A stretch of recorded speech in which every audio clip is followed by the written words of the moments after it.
एक मजदूर नहीं, बंधुआ मजदूर बना के बेच रहा है। और आप कहते भगत सिंह के सपनों का भारत है, आज भी कई कोसों अधूरा है। इसलिए एक आए चाहे 21 आए चाहे 18 आए, अगर एक से भी शुरुआत हो रही है तो होने दीजिए ना, रोक का शुरुआत हो रही तो होने दीजिए। और चूंकि आपको ये, चूंकि हम पूर्वांचल की धरती में है, जब सदन में हमारी उपस्थिति होगी तो उस सदन से एक सवाल ये भी होगा कि भैया हमने भारत देश को, झारखंड की सरजमीन ने 40% खनिज संपदा देने का कार्य किया है। तो यदि हम लोग 40% खनिज संपदा देते हैं तो क्या पूरे 5 साल में एक बार 40 मिनट का डिस्कशन हमारे लिए नहीं हो सकता है क्या?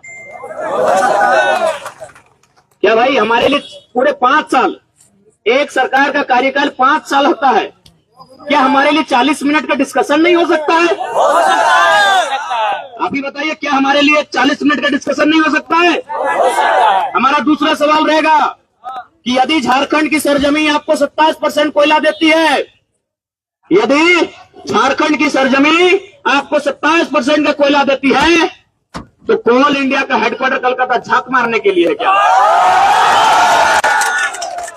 झांक मारने के लिए है। अब थोड़ा सोचिए कि नुकसान क्या है, सुनाते हैं थोड़ा। कोल इंडिया का हेडक्वार्टर कलकत्ता, आप जितने भी कोलियरी हैं एरिया वाइज पता कीजिए, 99% जीएम कलकत्ता के। हम एक वाक्य कह रहे हैं, लेकिन उस वाक्य को कहने से पहले हम महिलाओं, चूंकि ये वाक्य महिलाओं के प्रति हम माफी मांग के एक वाक्य कहेंगे।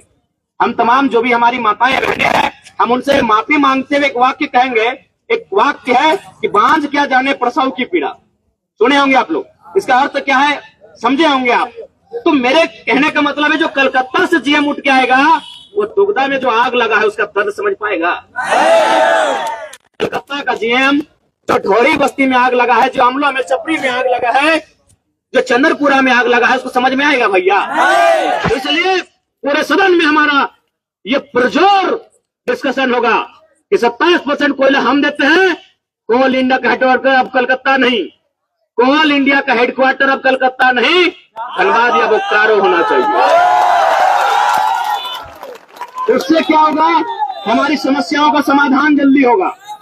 जीएम हमारे लोग बनेंगे, एचआर हमारे लोग बनेंगे, और जो भी डिपार्टमेंटल हैं, उससे हमारी समस्याओं का समाधान होगा। आज देखिए हम अंधेरे में है ना, अंधेरा। आज कितनी मुश्किल से हमें बिजली मिलता है, लेकिन क्या आपको आइडिया है बिजली कहाँ बनता है? क्या भैया चंद्रपुरा में बनता है, कैरमो में बनता है? आइडिया ही नहीं आपको। क्या करते हैं भाई साहब? ये भी एक सवाल होगा कि बिजली का उत्पादन यदि झारखंड में होता है तो बिजली का हेडक्वार्टर भी कलकत्ता का है रहेगा।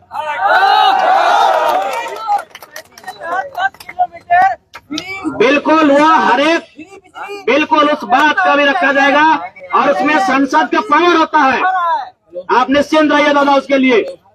और चूंकि ज्यादा समय नहीं, अभी हम लोग और इधर कहीं तक जाना है। एक बहुत ही मजाकिया विषय आपको सुनाते हैं, क्यों आज हमें एक अच्छे लीडर की आवश्यकता है सदन में। अच्छा एक बात बताइए, सेव कहाँ मिलता है? कश्मीर में क्या रेट होगा सेव का? चलिए कुछ भी XYZ कुछ भी है, क्या वही रेट झारखंड में है? नहीं है भैया। नारियल कहाँ मिलता है? केरल में।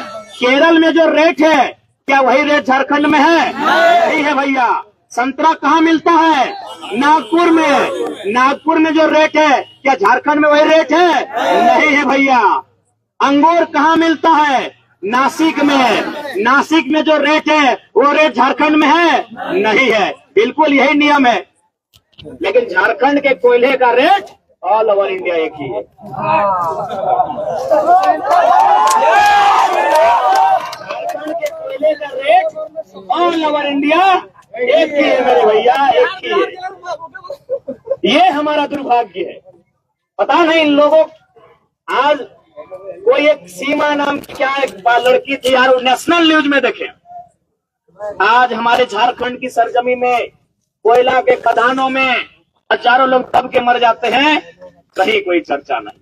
यानी उनके नजर में हमारा जान नहीं, कहीं ना कहीं हमारा जीवन पशुओं से भी बदतर मानते हैं। तभी तो कहीं कोई स्थान नहीं होता है, कहीं कोई है, कहीं कोई चर्चा नहीं होता। और यदि आपको लगता है एक किताब में गुजरता झारखंड, उस किताब में किसी पंडित में जिक्र है कि जादू गोला में यूरेनियम है, हम लोग पढ़े में वहां रेडिएशन फैलता है, उससे उस आसपास के साथ की जो महिलाएं हैं उनमें पाती, तो समझ लीजिए इनकी नजरों में हमारा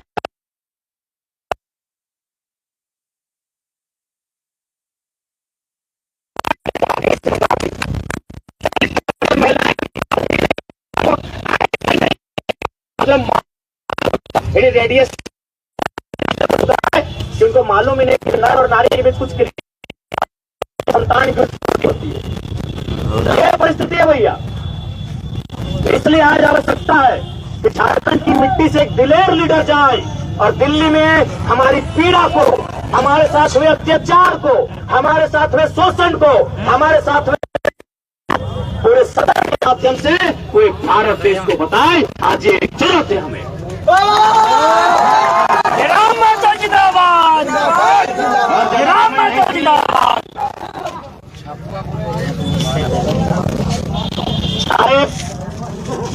अनूप सिंह की कहा भाई तो अभी तो कर रहा पहला बात, अनूप सिंह ऐसे इंसान उनसे हमें कोई शिकायत नहीं है, लेकिन ऐसे नेता इसलिए लगे कि आप गया से चल के आए और झारखंड ने आपके पूर्वजों को आपको विधायक बनाया और आप क्या काम कर रहे हैं, एक कोलियरी से 1 करोड़ अकेले कमा रहे हैं। अगर आप में जरा सी ममता होता, यदि आप में जरा सा भी दया होता तो आप क्या करते पता है, उस 1 करोड़ को अगर हम 1000 में डिवाइड करेंगे तो 10,000 निकलता है, यानी वो पैसा 10,000 नौजवानों को जाता अगर आपने जरा सा भी मानवता होता। अनोखा हिंदे और आधे बहु सांसद बने होंगे,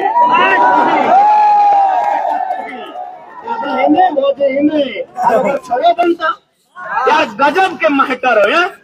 हमने एक सांसद गिरिडीह के आदरणीय, खुद गिरिडीह से सांसद और भांगनी रामगढ़ से विधायक, खुद विधायक और हादे भोजी के होंगे लई गलो के चल सांसद लड़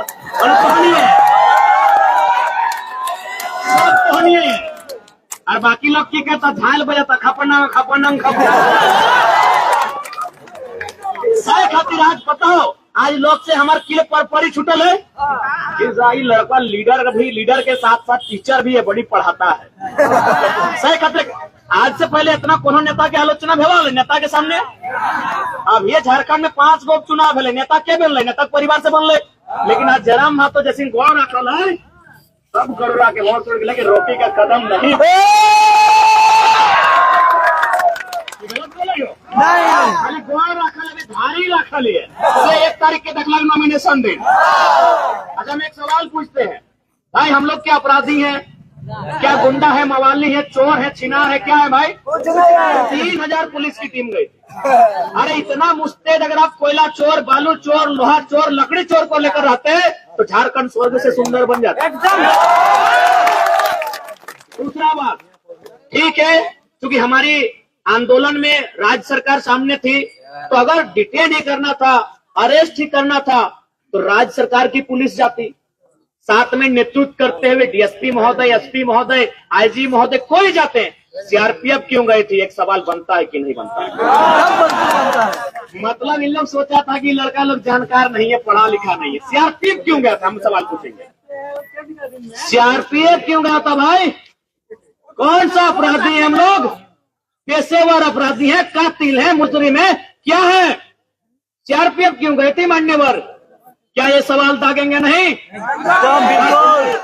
यही बात का तकलीफ है कि लड़का पढ़ा लिखा है, इसलिए आप देख सकते हैं आप कि कदम हमारे बस गोरवा के खान के बाहर पड़े ही है कि भाई रोका जाए, कैसे रोकी को इसका इंतजाम किया जाए। रुकने से रुकने वाले नहीं है, ये तूफान का झोंका है भैया, रुकने वाले नहीं। और एक एक आध मिनट का संबोधन, चूंकि हम देख रहे हैं हमारे चचा जान जो अल्पसंख्यक समुदाय से आते हैं वे लोग बैठे हैं, आए हैं, सुन रहे हैं। मैं स्पेशली आपको कहूंगा, आपके बीच बहुत सारे लोग आएंगे और एक भ्रम की स्थिति को उत्पन्न करेंगे कि गिदरवा जीतल बाद हिंदे जीतो होंदे जीतो। अच्छा एक बात बताओ, हमारे ऊपर अभी 13 का केस है, 4 दिन बॉन्ड में सुत रही से हमें कहीं नहीं गेलिए, तो जीतल बाद तो पावर में रहे, कहाँ जीवे। एक बात तो क्लियर जान ले, गिरिडीह हमने बहुत भारी अंतर से जीत रहा लियो, सही खाते हमने अगबकाए गेलो। और एक बात स्पष्ट जान ले, जितने हमारे माइनॉरिटी वर्ग के हमारे अभिभावक, हमारे चचा कक्का लोग हैं, भाई लोग हैं, एक बात स्पष्ट जान लीजिए, अरे हम केवल संसद और लड़ना मेरा उद्देश्य थोड़ी है, उसके अलावा भी उद्देश्य है कि राज्य में सरकार बनाएंगे, हमारा खुद का चिन्ह होगा, खुद की पार्टी होगी, एकदम क्लियर रहिए। बाकी देखिए हम अभी भी आपको जोर नहीं देने के, लेकिन हम आपको ये मैसेज दे रहे हैं कि भ्रम में मत आइए, वोट आप जिसको दीजिए, सो इच्छा है मेरे अभिभावकों, आपको इच्छा है कुछ जिसको दीजिए, लेकिन दुविधा मत पालिए कि हम अगर बाबू को दे देंगे तो बाबू यहाँ वहाँ चल जाएंगे, कहीं नहीं जाने वाले हैं। हमारा खुद का पार्टी रहेगा, खुद का चिन्ह रहेगा। और एक बात बता देते हैं आज कि हमको तो दोनों पार्टी ऑफर किया था, ऊपर से हमको बोला सीआर फाइनेंस करें, हमको पहली बार पता चला कि सीआर मैंने करोड़ होता है, तो हमको उसके मतलब सीआर कुकुर बिलार समझते थे, तो हमको जाना होता तो ऐसे चल जाते उनके साथ, काहे इतना परेशानी झेलते, काहे इतना केस मुकदमा और निर्दलीय काहे लड़ते भाई। आज देखिए आज जेएमएम वाला भी गाड़ी लगा, देखिए राहुल गांधी का फोटो, सोनिया जी का फोटो, लालू जी का फोटो, स्टालिन जी का फोटो, केजरीवाल जी का फोटो, बगल में आशू का भी लगा था, मोदी जी का फोटो, अमित शाह जी का फोटो, सुदेश जी का फोटो, और हमारा देखिए अकेले है भैया, जनता है हमारे साथ, जनता है हमारे साथ।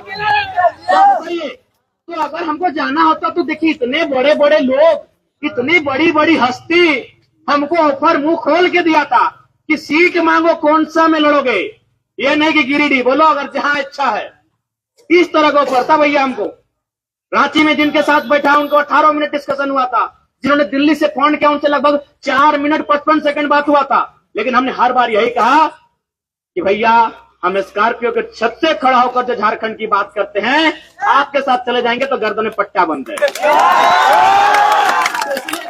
भ्रम में मत रहिए, बिल्कुल। बाकी वोट आपका है चचा, जिसको देना दीजिए, लेकिन ये दुविधा में मत रहिए कि बाबू तो ऐसा करेंगे, कुछ नहीं, बस इन लोग जानबूझ के कंफ्यूज कर रहा है, ताकि उन लोग जान चुका है कि भैया सीट गया हाथ से। इसीलिए जिनको कहा जाता है ना कि जब आपको हराने के लिए साजिश रचनी पड़ी तो समझ लीजिए आप कुछ कम नहीं है भाई। साजिश क्या हुआ था आपको तो मालूम है कि हमारे नाम का 3-4 गो लड़का फॉर्म लिया था। आज इसी तेलों में 3 गो पंचायत है, 3 गो पंचायत में 3 गो मुखिया है, 3 गो शायद सरपंच है, और कम से कम अच्छा एक जगह डबल है, और 30-35 गो वार्ड है। कभी सुने हैं कि जानबूझ के किसी को रोकने के लिए उसके नाम का 4 गो प्रत्याशी मैदान में लाया हो? और मेरा टाइम में सुने कि नहीं कि सेम नाम जयराम महतो कहे, 12 में जयराम महतो, 13 में जयराम महतो, 14 में जयराम महतो, जनता कंफ्यूज हो जाए। देख रहे हैं ना साजिश को, क्योंकि उनको मालूम है, और हम अपना, हालांकि ये बात नहीं शेयर करना चाहिए लेकिन कर दे रहे हैं। एक आईपीएस हमसे मिले थे, लगभग 23-24 मिनट का उनसे डिस्कशन हुआ था बैठ के नदी के किनारे। उन्होंने भी एक ही लाइन बोला कि बाबू तुम जिस आइडियोलॉजी से पॉलिटिक्स करने आए हो यार, ये बड़ा गजब लगता है तुमको सुन के। तुम कुछ करो या ना करो, ये 2-3 को बात बोले हो, 75% डोनेट कर देंगे, अपना जमीन कहीं नहीं खरीदेंगे, हमारे ब्लड रिलेशन में किसी को टिकट नहीं देंगे। यार समझ रहे हो, नेता लोग मुंह नहीं झुका पाएगा। तुम जो ये बात कर रहे हो, तो उन्होंने हमको स्पष्ट कहा कि नेताओं के साथ साथ कुछ पदाधिकारी भी हैं जो भ्रष्टाचार में लिप्त है, वो नहीं चाहते कि तुम सिस्टम में आओ, क्योंकि तुम्हारे अंदर जो ऊर्जा है ना भैया, स्कॉर्पियो के छत में जो तुम रे करके सबकी क्लास ले लेते हो ना, इससे सबका हालत टाइट है,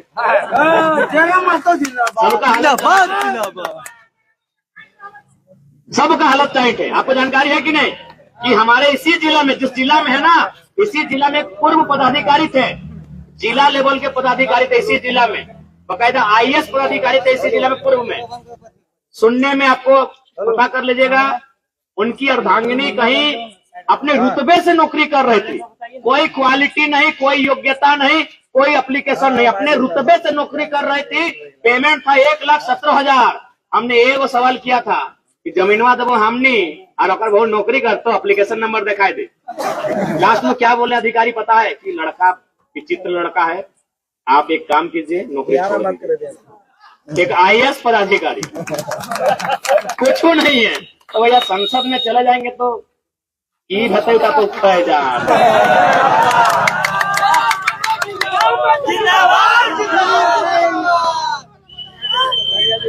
तो ज्यादा समय ना है, अंत में इतना ही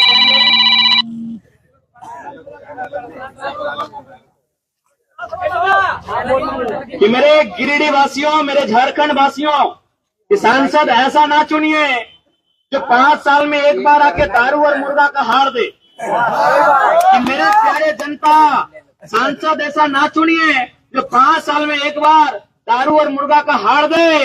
अरे सांसद ऐसा चुनिए जो महाराष्ट्र के पहाड़ से दिल्ली में जाके दहाड़ दे।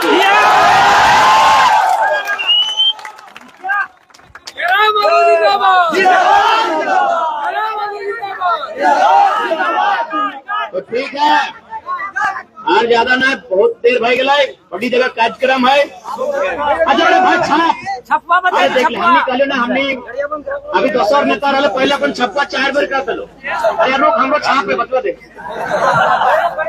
12 number gas cylinder, 12 number gas cylinder tiger सीधा संसद के अंदर।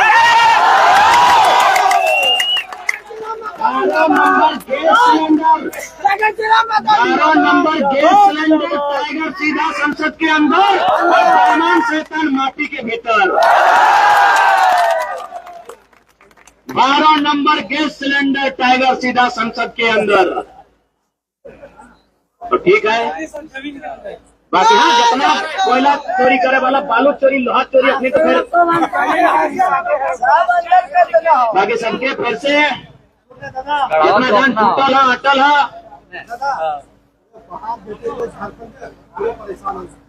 चिंता नहीं कर, बस कल हमने जगह में आवे दे। नहीं मालूम है दादा, तोनिक प्यार, तोनिक आशीर्वाद। तो ठीक है, ये जितना जन जुटल है सभी के नमस्कार करे हो, जोहार करे हो और सलाम पेश करे हो। तेलो वाला सबके हटे काबू। अच्छा ठीक है, तो महाराष्ट्र किसका है? महाराष्ट्र किसका है? गुजरात किसका है?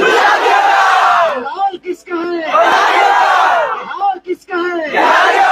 तो झारखंड के सबके बाप पे लगाए लगे की जय झारखंड।